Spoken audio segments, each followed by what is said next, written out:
Kamusta ang araw mo? Napagod ka ba sa duty?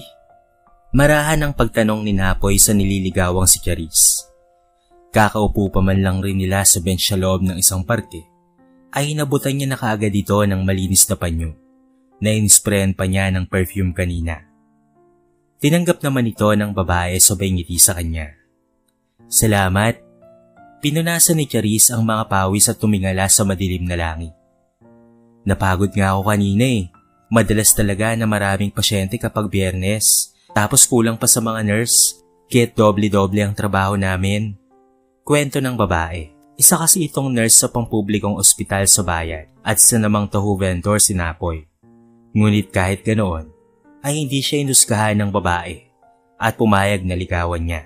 Maglilimang buwan na itong nanliligaw ngayon at seryoso talaga itong si Napoy. Tamang tumango si Napoy. Sabay abot naman ng isang malaking lalagyan ng special taho na ginawa lamang niya. Para sa babae. Ito, taho para sa'yo. Para naman mabawasan ang pagod mo. Napanguso naman ang babae at pinalingan siya. Ikaw talaga, alam na alam mo kung paano mawala ang pagod ko. Pero baka naman malugi ka na yan ha. Sa araw-araw na bigay mo sa akin ng taho, baka wala ka ng benta. Asik na pabiro ng babae. Marahang natawa naman ang lalaki. Hindi marami naman akong benta araw-araw. Bestseller kaya ang taho ko. Talaga ba? Kaya naman palang iting-ngiti ka tuwing susunduin mo ko. Sa tingin ko ay para lang sa akin tong espesyal na taho eh. Ngumuso naman si Napoy. Para lang talaga sa'yo yan. Ikaw lang ang binibigyan ko niyan. Kasi espesyal ka rin sa akin. Halos mamula ang tenga ng lalaki sa sariling sinabi. Si Charis naman ay napahagik at marahang tinampal ang kanyang balikat. Ikaw Napoy huwag mo ka akong pinapakilig dyan. Nawawala lalo ang stress ko eh. Kumaan ang loob niya dahil doon. Importante para sa lalaki na mawala ang stress ng babaeng nililigawan niya. Mas maganda kasi ito kapag nakangiti. Parang haring araw ang babae at umiilaw talaga kapag nakasingkit ang mga mata at nakaarko ang mga labi. O yan, tumatawa ka na. Lumabas na ang matamis mong ngiti sa mga labi mo. Diyan ako nahulog sa'yo eh. Aniya na naman. Nasapon ni Charis ang labi at pinanlakihan ng mga mata ang lalaki. Hindi nito maitago ang kilig na nararamdaman niya. Iyon ang bagay na pinapasalamat ni Napoy dahil sa dami ng kukumpetensya niya sa babae. Siya lang ang napili nitong samahan araw-araw at payagang sunduin ito. Lumili niya ang mga manliligaw ni Charis dahil sa ganda at kabaitan nito. Iyon ang hinahangaan ni Napoy dahil kahit kailan ay hindi siya inusgahan ng babae sa kanyang trabaho. Charis, marahan niyang tawag sa pangalan nito. Ano yun Napoy? Pinagdikit ni Napoy ang mga kamay at taimtim na pinagmasdan ng babae. Hindi ka ba naiiya kapag kasama mo ko? Natagabenta lang ako ng taho. Ang bagay na yun talaga ang gusto niyang tanungin sa babae. At ngayon lang siya nagkaroon ng lakas ng loob. Umusog papalapit si Charis sa kanya. Bakit naman ako mahihiya kapag kasama ka? Proud na proud nga ako sa'yo eh. Pagak na sabat ng babae. Gumuhit kaagad ang kagalakan sa mukha ng lalaki. Talaga? Hindi ka nahihiya? Hindi legal naman ang hanap buhay mo. At huwag ka dapat na mahiya. Wala naman kasing nakakahiya roon eh. Nagtatrabaho ka ng maayos para may pangtustus ka sa pamilya mo. Yun ang bagay na nagugustuhan ko sa'yo dahil nagsusumikap ka, mabait at matulungin pa. Pangangatwiran ng babae. Pakiramdam ni Napoy ay hinaplos ng mainit-init na kamay ang kanyang puso dahil sa sobrang galak. Kahit pa walang-wala ako sa ibang manliligaw mo, taho lang ang kabuhayan ko kumpara sa iba na mataas ang propesyon sa buhay. Kasi ganito kasi yan. Inakbayan siya ni Charis at bumulong malapit sa kanyang tenga. Kahit pa mataas ang propesyon mo at kumita ng ilang libo kada buwan, kung masama naman ang ugali mo, ay ekis ka pa rin para sa akin. Napatangu-tangu na lamang si Napoy dito. Lalong lumaki ang paghanga niya rito. Alam mo bang kadalasan sa mga yon ay hambog? Hindi ako komportable sa kanila dahil alam kong kagandahan at katawan ko lang ang habol nila sa akin. Sa'yo, nare-respeto mo ako at mapagpakumbaba ka, kaya't komportable ako. Kahit nga tayong dalawa lang sa isang kwarto ay malakas pa rin ang loob kung wala kang gagawing masama Kasi ganoon kakabait. Walang hiyahiyang saad ng babae. Nakagat naman ni Napoy ang kanyang labi. Hindi alam ng babae na marunong lang talaga siyang magtimpi sa nararamdaman. Lumaki rin kasi siyang disiplinado ng mga magulang. Maya-maya pa ay may naisip na naman siyang biro sa babae. Pero paano kung makahanap ka ng manliligaw na katulad ko? Pero mayaman at maganda ang trabaho. Ako pa rin ba ang pipiliin mo? Agad na naningkit ang mga mata ni Charis. Ano ba namang tanong yan? Siyempre oo, mas mahalaga ka sa akin dahil matagal na ang pinagsamahan natin ano? Talaga? Nanunoy ang saad niya. Inirapan siya ng babae. Oo nga. Kahit sagutin mo pa ako ngayon? Oo, kahit sagutin kita. Napangisi naman si Napoy. Kumagat nga sa kalokohang naisip ang babae. Di tayo na. Oo nga no? Anong tayo na? Sabi mo sinasagot mo na ako. Napakurap-kurap naman si Charis. Natauhan sa kalokohang kinagat. Hindi ko sinabi yun ha. Umiling si Napoy sabay ngisi. Hindi, sabi mo tayo na Wala nang bawian. Namulang parang kamatis ang pisngi ni Charis. Pero, tayo na hindi ba? Tinitigan niya ito ng taimtim. Kaya naman napasinghap ang babae at tumangurin kalaunan. Sige, pumapayag na ako. Tayo na. Girlfriend mo na ako. Pagsuko nito. Daig pa ni Napoy ang nanalo sa loto ng gabing iyon. Malakas siyang napasigaw. Kaya naman pinagtitinginan sila ng iba. At kung hindi pa hinatak pa upo ni Charis, ay hindi siya titikin. Naging opisyal ang kanilang relasyong dalawa. At sobrang saya ni Napoy dahil doon. Ngunit may isa pa siyang sikretong hindi alam ng babae. Yun ay ang katotohanan na mayaman siya at siya ang may-ari ng isang taho factory. Hindi lamang siya vendor dahil may kumpanya mismo ang lalaki na gumagawa ng taho. Ang pagbebenta lamang niya ay kinaugalian na lamang niya dahil sa mula pagkabata ay kasakasama na niya ang kanyang ama kaya madalas siyang napagkakamalang mahirap lamang. Doon sila nagkakilala ni Charis. Dahil supplier sila ng taho sa ospital na pinagtatrabahuan nito. Kailan ka pwede mahal? Tanong sa kanya ni Charis nang mag-date sila sa labas. Balak na sanang sabihin ni Napoy ang totoo, ngunit naunahan siya ng babae. Libre naman ako sa lahat ng oras, basta't para sa'yo. Sagot niya. Kinilig naman ang babae. Hindi talaga sumasablay sa pagpapakilig ang lalaki rito. Next week kaya? Oo, libre ako. Bakit mahal? Napapakilala na sana kita sa mga kapatid ko mahal. Okay lang ba? Tumango naman kaagad si Napoy, pero hindi niya maiwasang huwag kabahan. Alam naman niyang darating ang panahon na makikilala niya ang kapatid ng kanyang nobya, pero kinakabahan pa rin siya. Lumaki kasi sa mga kapatid ang nobya dahil wala na silang mga magulang. Kaya't alam ni Napoy na very protective ang mga ito kay Charis. Naiintindihan naman niya yon pero positibo siya. Walang problema mahal. Sa totoo nga niyan, ay bala ko talaga silang makilala. Kaso nga lang ay wala sa isip ko na next week na pala yun. Pilyo siyang natawa. Hayaan mo, paghahandaan ko. At dadalhan ko rin sila ng special taho. Tinantya siya ng tingin ng babae. Alam kasi nito na mahihirapan si Napoy. Nakunin ang loob ng mga kapatid nito. Lumipas ang mga araw, ay masugid na nagtrabaho lalo si Napoy. At palaging tinatawagan si Charis sa tuwing may free time siya. Hinahatid sundo pa rin naman niya ito at nag-uusap sila. Hanggang sa dumating na nga ang araw, naipapakilala na siya nito sa mga kapatid. Sa sobrang kaba, ang sanay malinis na suot ni Napoy ay nabahiran pa ng mantsa ng binibenta niyang taho, kaya't nagmukhang luma ang kanyang damit. Nalukot din sa sobra niyang pag-ayos dahil sa kaba, ngunit huli na para umurong dahil nasa harapan na sila ng bahay ng nobya. Sa tingin mo ba matatanggap ako ng mga magulang mo mahal? Mahigpit ang paghawak ni Napoy sa kamay ng nobya. Titig na titig siya rito dahil sa kabang nararamdaman. Ang araw na ito kasi ang araw na ipapakilala na siya ng babae sa mga kapatid nito. Halos 4 na buwan na rin sila ng babae at ngayon ang unang beses pa lamang niya na makikita ang mga ito. Madalas na makwento ito ng kanyang nobya pero kadalasan ay kung paano ang mga ito kahigpit sa babae noon. Kaya hindi rin nagkaroon ng ibang boyfriend si Charis. Ang panganay na kapatid ng babae ay sundalo at ang isa naman ay pulis. Ang babaeng kapatid naman nito ay isang guro at si Charis ang bunso. Ano ka ba? Huwag kang kabahan. Nandito pa naman ako. Hindi kita iiwan. pagpapalakas ng loob sa kanya ng nobya. Ngumiti si Napoy at hinaplos ang pisngi ng babae. Sige, umaasa ako sa iyo. Lalakasan ko na lamang ang loob ko. Tumango si Charis sa kanya at naunang pumasok sa gate ng kanilang bahay. Pigil ang hininga niya na sumunod sa likuran hanggang sa nakapasok na sila sa bahay ng mga ito. Noong una, walang tao ngunit nagsalita si Charis. Nagumpisang kumabog ang dibdib ng lalaki.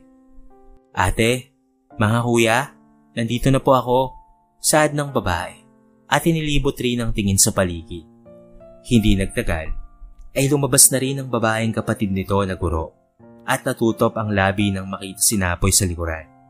Sanay na ang mga ito na may dumadalaw sa kanilang manliligaw ng kanilang kapatid. Pero nagulat sila dahil ito ang unang beses na si Charis mismo ang nagdala ng lalaki. O Charis, natagalan ata ang pag-uwi mo ngayon. Sabi mo ay wala kang overtime sa ospital ngayon. Nag-date kayo niyan? Asik nito nang hindi ngumingiti. May ginawa lang po kami sa ospital, ate. Nga po pala, si Napoy po, manliligaw ko po. Pakilala ng babae. Tumikim siya at handa nang lumapit sa babaeng kapatid, ngunit agad itong tumalikod dahil doon ay napatigil si Napoy sa sana'y gagawin niya. Kuya Joros, Kuya Albert, tawag nito sa iba pa nilang kapatid. Napalunok kaagad siya ngunit bahagyang kumalma rin nang lingunin at ngitian ng nobya. Nilakasan niya ang loob dahil sa ayaw niyang makita ng babae na kinakabahan siya. May bisita ang kapatid natin. Lumabas muna kayo rito. Bisita? Manliligaw na naman ni Charis? Sino? Hindi nagtagal ay lumabas na ang isang matangkad at baritong lalaki na nasa 40s na kasunod ang isang mga batang tignan. Puno ng tato ang kaliwang balikat ng isa at parang papatay naman ang tingin ng isang dumapo ang mga mata kay Napoy. Sa isang sulyap, alam kaagad ni Napoy ang trabaho ng mga ito dahil sa aura at pangangatawan. Matangkad rin naman siya at mas mataas sa mga ito at may muscle din. Pero mas malaking tao ang mga kapatid ni Charis. Anong pangalan mo? Walang pag-aalinlang asik ng kapatid ni Charis na panganay. Joros ang pangalan nito. Magandang hapon po. Ako nga po pala si Napoy, sir. Boyfriend po ako ni Charis. At pumunta po ako rito para formal na makilala kayo. Agad namang sagot niya, ngunit hindi napigilang huwag mautal sa huli. Nasira kaagad ang ekspresyon ng mga ito at pinalipat siya. Tumalim rin ang tingin ng babaeng kapatid ni Charis sa kanya nang marinig na sila na. Hindi kasi nagsasabi ang babae patungkol sa love life at nagulat ang mga ito. Madalas kasi na nagbabawal ang tatlo at ito ang nagre-reject ng mga manliligaw. Sinili pa ni Albert ang suot na damit ni Napoy at nasira ang ekspresyon ng makitang lukot ito. Tila nagkaroon ng blanko sa tiyan ng lalaki sa paraan ng pagtitig sa kanya ng mga ito. Ang inaasahan kasi ni Napoy ay kasing bait din nila si Charis kahit pa mga istrikto ito. Ngunit kaakibat pala ng pagiging strikto ang pagiging mapanghusga ng mga ito. Boyfriend ka na ng kapatid namin? Hoa, kahit anong ingat namin sa kapatid naming ito, ay may nakakalusot pa rin pala. Humagalpak ng tawa ang dalawang kapatid dahil sa sinabi ng panganay. Natutop ang labi ni Napoy at si Charis ay namutla sa sinabi ng kapatid. Hindi rin naman lingid sa kaalaman mo na hindi lamang ikaw ang manliligaw ng kapatid namin, hindi ba? Opo. Sa tingin mo ba, mas lamang ka sa kanila? Magkadikit ang palad ni Napoy. Ngunit kahit kinakabahan, ay pinilit niyang magpakalalaki dahil alam niyang nakatingin si Charis at inaasahan siyang makuha ang loob ng mga kapatid nito. Gusto niyang ipakita na seryoso siya at handang harapin ang mga kapatid nito kahit paganoon ang ugali ng mga ito. Oh sir, mahal ko ang kapatid niyo at seryoso po ako kay Charis. Kung may mas ilalamang pa po ako kaysa sa iba, yun ay ang sinseridad ko sa kanya. Handa rin po akong maghintay hanggang sa pumayag na po kayo. Dahil para sa akin, ay importante po ang basbas nyo dahil sa kayo po ang nagpalaki sa kanya. Ngunit imbis na matuwa, nalungkot ang ekspresyon ng mga ito. Yun naman pala eh. Bakit naging kayo na kung makakapaghintay ka? Saan ka kumukuha ng lakas ng loob ha? Umawang ang labi ni Napoy at hindi nakapagsalita. Bigla siyang nanlamig dahil mukhang ayaw sa kanya ng mga ito kahit patotoo siya sa kanyang nararamdaman kay Charis. Sir, saan ka kumukuha ng lakas ng loob mo? Naligawan ng kapatid namin. Maging kayo at harapin kami pagkatapos. Alam mo bang mga taong may mataas na propesyon lang ang may lakas loob na harapin kami, ha? Napatitig si Napoy rito. Si Charis ay bahagyang napaalsa, ngunit pinigilan kaagad ng babaeng kapatid nito na pareho rin ang opinyon sa kanya. Kuya, awat ni Charis. Diyan ka lang, huwag kang sumali rito, Charis. Babala nito, sabay matalim na binalingan ng kapatid. Hindi nakapagsalita si Napoy at nagulat sa ugali ng mga ito. Alam mo ba kung ano ang kapatid namin? Nurse siya, profesional, at may maayos na trabaho. Ikaw, ano ka? Hindi ba tagabenta ka lang rin naman ng taho sa ospital na pinagtatrabahuan niya? Gumapang ang kaba sa dibdib ng lalaki. Pakiramdam niya ay pinagbagsakan siya ng langit at lupa sa pag-aakalang magiging mabait ito sa kanya. Kilala niyo po pala ako? Sinubukan niyang pag-aani ng tensyon sa pagitan nila ng mga kapatid ni Charis. Ngunit sarkastiko lamang ang mga itong tumawa. Si Albert na kapatid rin ay titig na titig lang sa kanya at nanghusga sa suot niya. Sabay senyas pa sa isa pang kapatid. Alangan namang hindi. Lumaki kaming mga walang magulang at punso namin itong si Charis. Kaya't alam ko ang lahat ng nangyayari sa kanya. Lahat ng lalaking sumusubok na makipagpalit sa kanya ay masusi kong kinikilatis. Maswerte ka nga at humabot pa ng ilang buwan nang hindi ko nalalaman. Ang lakas ng loob mo, bata. Swerte ka lang pero hindi ka pasok sa standard ko. Mataas ang pangarap ko para sa kapatid kong ito. Gusto kong may disenteng trabaho rin ng lalaking mapapangasawa niya. Kaya't ang lakas ng loob mo niligawan siya at magpakita pa rito. Ano bang ibubuga mo sa ibang manliligaw ng mga kapatid namin, ha? Mga doktor, pulis, engineer, at abogado ang mga yon. Ikaw, edi hamak na taho vendor ka lang. Natutop ang labi niya. Ang babae ay namutla rin sa inusal ng mga ito at gustong sawayin ng mga kapatid. Ngunit masakit ang tingin ng mga ito. Alam niyang nirerespeto at mahal ng nobya ang mga kapatid. Kaya't ito nag-alangan. Tumikim siya at matapang na hinarap si Jauros. Disente naman po ang trabaho ko, sir. Nagbibenta po ako ng disente at marami naman rin ho akong suki sa bayan. May papangako ko pong mapapakain ko po si Charis ng 3 beses sa isang araw. Katulad ng ibang manliligaw niya dahil sa katunayan ay pampalipas oras ko lang itong pagbebenta ng taho. Lakas loob na sagot ng lalaki. Balak na sana niyang sabihin ang totoo sa mga ito dahil alam niyang hindi nila siya matatanggap dahil mahirap lang. Yun lang, mabubuhay ba ng pampalipas oras mo ang kapatid namin? Ang mga magiging pamangkin namin kung sakali? Ang sana'y positibong espirit ay tuluyan ng lumaya sa katawan ni Napoy. Bigla siyang nanghina at naiya sa inusal ni Jauros. Akala kasi niya, kahit istrikto ay magagawa niyang kunin ang loob nito. Ngunit ang hindi niya inaasahan ay sarado pala ang utak nito at pinagtatawanan pa ang trabaho niya. Hinusgahan nito ang pagiging taho vendor niya nang walang kaalam-alam kung gaano nito inangat ang kanyang buhay, galing sa kahirapan at ang kanyang pamilya. Disente naman po ang kinikita ko, sir. Naiahon ko naman po sa kahirapan ng pamilya ko. Wala akong pake. Nakakahiya ang trabaho mo para sa isang magandang nurse na tulad ng kapatid namin. Matauhan ka nga at mahiya ka sa pagiging ambisyoso mo. Baka balak mo pa na itong si Charis ang pag-asusin mo porkit may trabaho na, lalo na't malakas ang loob mo dahil gusto ka niya. Kaya ko pong buhayin si Charis. May malaki po akong negosyo. Umalis ka na. Sir, sige na, umalis ka na. Ayaw kita para sa kapatid ko.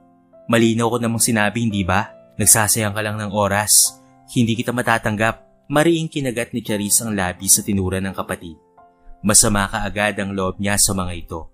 Kuya naman, mabait po si Napoy. Bigyan niyo naman siya ng tsansa. Huwag kang sumali rito.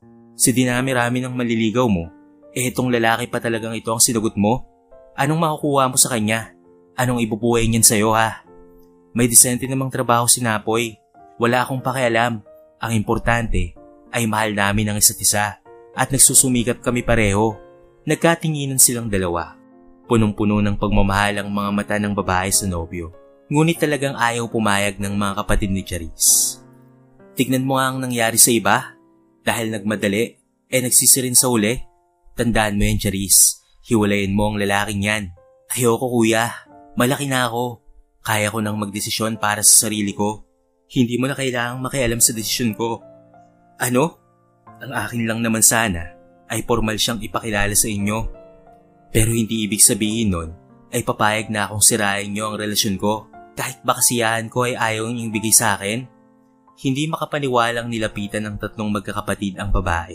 Talagang hinawakan ng babaeng kapatid si Charis at ginulo. Nahihibang ka na ba talaga ha? Isa kang nurse, tapos papatol ka lang sa taho vendor lamang? Si Kuya Joros pulis ang asawa. Si Kuya Albert, abogado naman ang nobya. Samantalang ako ay marino. Tapos ikaw na pinakabunso sa amin, ay magsasettle ka sa isang dihamak na taho vendor lang? Nanlabo sa sama ng loob ang mga mata ni Charis. Si Napoy naman ay hindi na ibuka ang labi. Hindi siya hamak na taho vendor lang ate. Maswerte kayo dahil nakahanap kayo ng mga partner nyo. Pero isipin nyo rin sana na swerte rin ako kay Napoy. Hindi ibig sabihin na nagbebenta siya ng taho ay hindi na siya tao. Anong magagawa ko kung siya ang gusto ko? Ginulo ng mga ito ang kanilang buhok at galit na nagsitalikod. Hindi pwede. Hindi kami papayag. Mula ngayon ay itigil mo na ang pakikipagkita sa lalaking yan. At naman, makinig ka na sa amin, Charis. Kung ayaw mo kaming magalit sa'yo dahil sa oras na piliin mo siya, asahan mong wala ka ng mga kapatid na malalapitan. Ikaw rin, Napoy. Kung mahal mo itong kapatid namin, layuan mo siya. Mahiya ka sa sarili mo.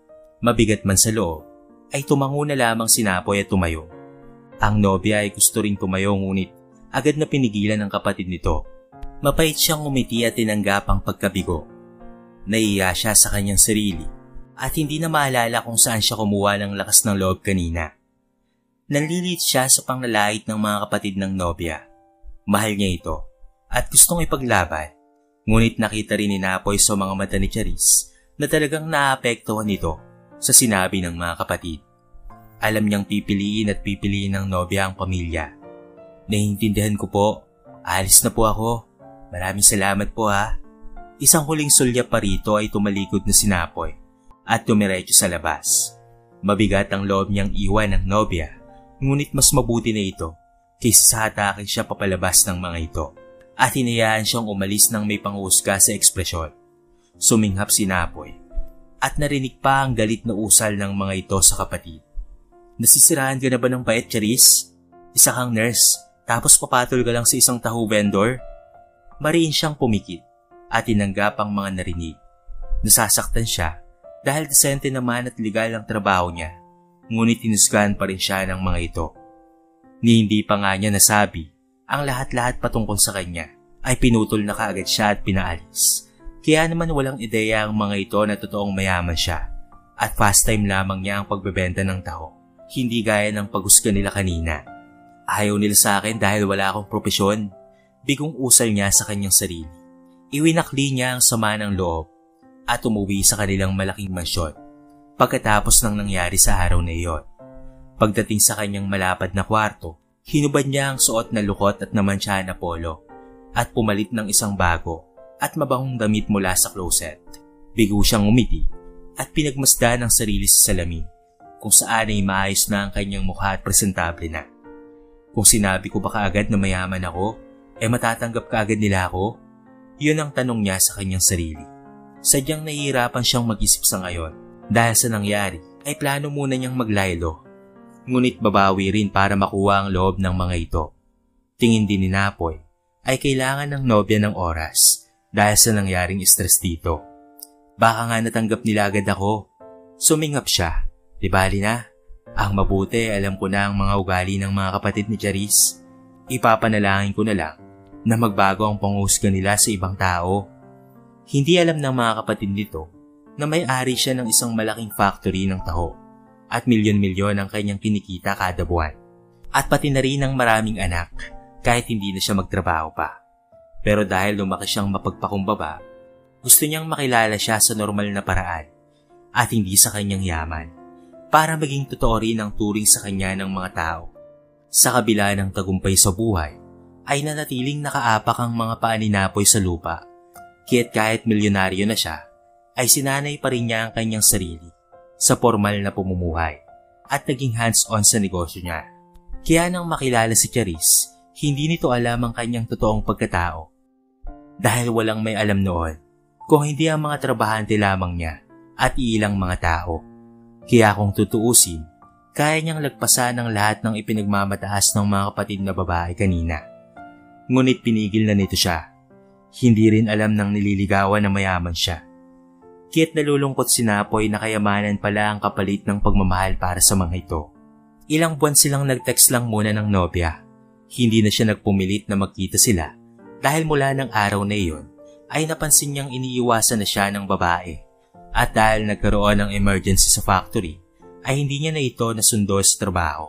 Naging busy sila, malayo sa isa't isa, hanggang sa maramdaman ni Napoy na parang may inililihim na sa kanya ang babae. Lumipas ang isang buwan, doon lang niya nalaman na nasangkot sa isang kaso ang kanyang kapatid na si Joros dahil aksidente itong nataniman ng ipinagbabawal na droga sa bar. Habang may duty ito, naawol si Joros dahil sa pagpapabaya sa trabaho at ang malala pa ay nakulong pa ito. Ang isa pang kapatid ng babae na si Albert ay nahirapan din, lalo't pulis pa at nasangkot sa gulo ang kapatid. Hindi sinabi ni Charis kay Napoy na nalulong siya sa utang para sa pambayad at pangtustos sa mga kapatid. Wala kasing pera ang dalawa dahil sa pinangsugal ng mga ito. Doon naisip ni Napoy kung gaano kagulo ang pamilya ng nobya at kung gaano ito nagpanggap na masaya tuwing magkikita sila noon. Doon hindi nagdalawang isip si Napoy na pumasok sa sitwasyon at kinausap si Charis ng masinsinan. Ilang linggo tayong hindi nagkita dahil iniiwasan mo ko. Yun pala ay dahil nalulung ka sa problema. Bakit hindi mo sinabi sa akin ng totoo sa nangyari sa mga kapatid mo, mahal? Pasensya ka na, mahal ah. Nahihiya kasi ako sa'yo eh. At alam kong tutulong ka na naman kahit walang-wala ka na. Kaya't minabuti kong wag nang ibahagi sa'yo. Kahit kailan ay hindi ako mauubusan ng pera. Marami akong ipon sa bangko at mga cards. Huwag kang mag-alala. Kumunot naman ng noo ni Charis. Anong ibig mong sabihin na? Yun na ang napiling araw ni Napoy na sabihin ang katotohanan sa kanyang nobya.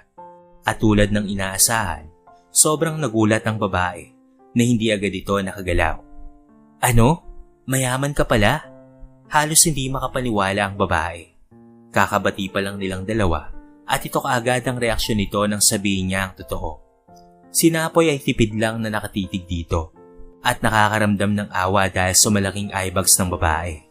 Mukha itong na-stress dahil sa mga problema. Pasensya ka na at hindi ko kaagad sinabi sa iyo noon, pero ngayong nalaman ko na nabaon ka sa utang, handa akong tulungan ka, Charis. Natutop ang labi nito, nakaramdam ng konsensya dahil hindi nito inaasahan ang kabaitan niya sa kabila ng pamamahiya ng mga kapatid sa lalaki. Mula ng araw na iyon, hindi na magawang magpakita ni Charis sa boyfriend dahil sa iyang nararamdaman. Pero mahal, nakakahiya kasi hindi ko pa rin makalimutan ang mga binitawang salita ni kuya at ate sa'yo. Pakaramdam ko hindi namin deserve ang tulong mo. Nagdadalawang isip na saat nito. Agad na iniabot ni Napoy ang kamay ng nobya at hinaplos ito. Wala sa akin yun. Naiintindihan ko naman ang punto ng mga kapatid mo. Dahil nakababatang kapatid ka nila, hindi rin ako titigil kahit ayaw nila at bigyan ka lang ng oras para makapag-isip. Alam ko namang mahal mo ako at kahit hindi tayo araw-araw na nakikita, ay may tiwala ako sa'yo at ganoon ka rin sana. Ako rin naman, malaki ang tiwala ko sa'yo, Napoy. Ikaw lang ang tinitiwalaan kong lalaki. Nangiti siya at hinaplos ng babae ang kanyang pisngi. Gusto kong tumulong sa problema nyo. Tutulungan kita, mahal, para mapalabas na ang kapatid mo. Naniniwala ako sa sinabi mong tinaniman lang siya ng katrabaho niya. Yun kasi ang sabi ni Joros kay Charis, na nandun lang sila sa bar na iyon dahil sinundo nito ang isang katrabaho. Ngunit ang katrabahong iyon pala ay may masamang plano kay Joros. Nainggit ito sa lalaki dahil sa nalalapit nitong promosyon. Kit sinabotahin nito ang lahat at nakulong pa ang kawawang lalaki. Kahit mapanghusga ito dahil sa trabaho niya noon, alam ni Napoy na hindi iyon magagawa ni Joros. Likas itong dedikado sa sinumpaang propesyon. Dahil nakikwento iyon ni Charis. Maraming salamat dahil naniniwala ka sa akin. Napakabuti mo. Hindi talaga ako nagkamali na ikaw ang nagustuhan ko sa mga naliligaw sa akin. Masaya ako na sinagot kita, Napoy. Napangiti na lamang ang lalaki at nagkayakapan sila. Yun ang gusto niya. Ang makitang panatag ang loob ng nobya at nakangiti na. Nawala kasi iyon sa mga naglipas na araw dahil sa problema. Kahit pa mahirap ka o walang pera kahit sentimo, ikaw pa rin ang pipiliin ko. Huwag mo sanang isipin na minahal kita dahil sa pera ha. Dahil mahal na mahal kita. Kahit sino ka pa man, mahal na mahal kita ng sobra at wagas na apoy. Ako rin naman, Charis. Ikaw ang pinakamabait, matulungin, at masiyahin, at mapagpakumbabang babae na nakilala ko. Palagi mong kinukulayan ang buhay ko. Tinulungan nga ni Napoy ang mga kapatid ng nobya, lalo na itong si Joros, at nag-hire siya ng private investigator. Doon napatunayan na setup lang talaga ang nangyari, kit nakalabas din si Joros at nabawi ang lisensya sa pagiging pulis. Noong una, ay nakiusap pa si Napoy na wag sabihin ni Charis ang mga ginawang tulong niya dahil ayaw niyang isipin ng mga ito na kinuha niyang oportunidad ang sitwasyon para matanggap siya ng pamilya. Ngunit nagulat na lang si Napoy nang makaharap si Joros at humingi sa kanya ng tawad. Sinabi pala ni Charis ang totoo sa mga ito at labis ang kanilang pagsisisi at natauhan sa ginawang panghusga sa kanya, lalo pa nang malaman na isa siyang milyonaryo. Kinait ng mga ito ang sinabi nila. Patawarin mo kami, Napoy. Hinusgahan ka namin kaagad noon. Kaharap na niya ang mga ito ngayon, ang tatlong kapatid ni Charis. Hindi ginusto ng lalaki, ngunit nagulat na lang siya nang kasama na ni Charis ang mga kapatid nang pumunta sa mansyon nila. At doon na rin nagkakilala ang kanilang mga pamilya. Napaaga tuloy ang pamamanhikan ng lalaki sa nobya. Pasensya na sa mga sinabi ko sa iyo ng araw na yun ha. Hindi ko akalain nakakainin ko rin pala ang mga binitawan kong salita. Nagsisisi ako ng sobra, lalo pa nang malaman ko na ikaw ang nag-hire ng private investigator sa kaso ko at ikaw rin ang nagbayad ng abogado. Sobra akong nahihiya sa ginawa ko sa iyo at nanliliit sa sarili ko. Kit lubos akong humihingi ng kapatawaran sa iyo, Napoy. Gagawin ko ang lahat ng gusto mo. Mapatawad mo lang ako. Inabot ni Joros ang kamay niya. Kit pakiramdam ni Napoy na hinaplos ang dibdib niya. Masaya siyang nagsisisi ang mga ito at natauhan sa naging ugali nila. Yun lang ay sobra na para sa kanya. Masaya siyang handang magbago ang mga ito. Walang anuman, sir. Nang sabihin sa akin ni Charis ang nangyari, ay hindi kaagad ako ng dalawang isip na maniwala. Kahit tinusgahan niyo man ako sa trabaho ko, naniniwala akong hindi mo magagawang dungisan ang sinumpaan mong propesyon. Alam kong mahal na mahal mo yon. At yun rin ang nagpaaral kay Charis hanggang saan man siya ngayon. Isa kayong mabuting kapatid at ang nais niyo lamang ay protektahan siya. Agad namang tumango ang lalaki. Maraming salamat. Napakabait mo. Tama si Charis. Dahil sa iyo ay babaguhin ko na ang pananaw ko sa buhay. Utang ko sa iyo ang buhay ko, Napoy. Makakaasa kang welcome ka na sa aming pamilya. Tanggap ka na namin. Maraming salamat ha. Mula noon ay naging malapit na ang loob ng mga ito sa kanya at natanggap na rin siya sa kanyang ugali at pagiging matulungin. Naisip ni Joros na tama nga si Napoy. Hindi basihan ang yaman sa pagmamahal. Ang importante, may sinseridad at mahal mo ang isang tao. Lumipas ang mga araw at nagpropose si Napoy sa nobya. Naging masaya ang kanilang preparasyon para sa nalalapit nilang kasal at kalaunan ay nangyari rin. Nagkaroon sila ng 2 anak at ang mga magulang niya ay sabik na sabik sa mga apo palagi. Nag-iisang anak lang kasi si Napoy at matagal nang gusto ng mga ito na magkaapo. Ang mga bata ay kinawiwilian ng matatanda at pati na rin ang kanilang mga tsuhin, maging ang kanilang tiyahin at mga pinsan nito. Sa bawat araw inaalala pa rin nila ang leksyon na kanilang natutunan. Iyon ang dahilan kung bakit nagbago ang pananaw nila sa buhay at naging mabuting tao na may respeto sa kapwa. Naging masaya ang kanilang pamumuhay hanggang sa kanilang huling hininga. Kaya't hindi rason ang pagkakaroon ng propesyon o yaman para respetuhin natin ang isang tao. Ang pagiging tao mismo ay ang nag-iisang rason bakit natin sila kailangang respetuhin. Maging pantay rin sana ang ating paningin sa isa't isa at huwag humusga sa kung ano man ang ikabubuhay ng iba at baka ito rin ang makatulong sa atin. Sa oras na nangangailangan tayo, dahil hindi sa lahat ng oras ay nasa iyo ang tagumpay, hindi natin mahuhulaan ang agos ng panahon. Kaya nawa ay maging palatandaan sana ito na maging masipag at matyaga. May kanya-kanya tayong panahon kaya't huwag malungkot kung wala pa ang panahon mo. Dahil darating rin ito sa tamang panahon. Kailangan mo lang lakasan ang iyong loob at magtiwala sa iyong sarili.